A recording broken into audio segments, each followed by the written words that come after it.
në këtë të përpjet të mundimshme historike dhe tani më maja ku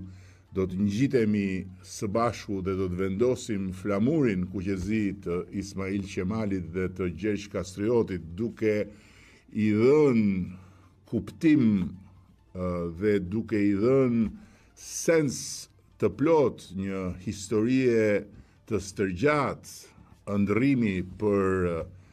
Bashkimin Evropian sot, por për atë që ishte hapësira e diellit që lind andej nga Perëndon deri dje,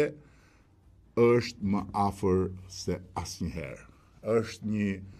moment jashtëzakonisht kuptimplot i kësaj rruge drejt antarësimit dhe është një të njëjtën kohë dhe një certifikim absolut i një pune të palodhur të një kohe të gjatë. Është një moment që sigurisht vjen me shumë satisfaksion, por njëkohësisht vjen dhe me shumë përgjegjësi, pasi ky nuk është thjesht një sukses në rrugën e negociatave dhe kjo nuk është një datë në kalendarin e integrimit, por është një rezultat i transformimeve të thella që vendi ynë ka bërë në dekadën e fundit, i reformave teje të vështira sfiduese, i konstatimit se institucionet tani më janë ngritur, por njëkohësisht edhe i domosdoshmërisë për të konsoliduar shtetin ligjor,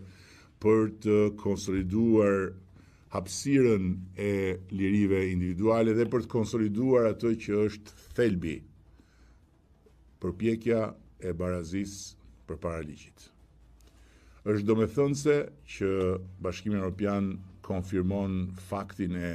përmbushjes së suksesshme të të gjitha detyrave të deri tanishme, pikërisht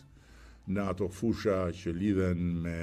drejtësinë, me luftën kundër korrupsionit dhe funksionimin e institucioneve demokratike, dhe sa një arsye për të qenë krenar, aq edhe një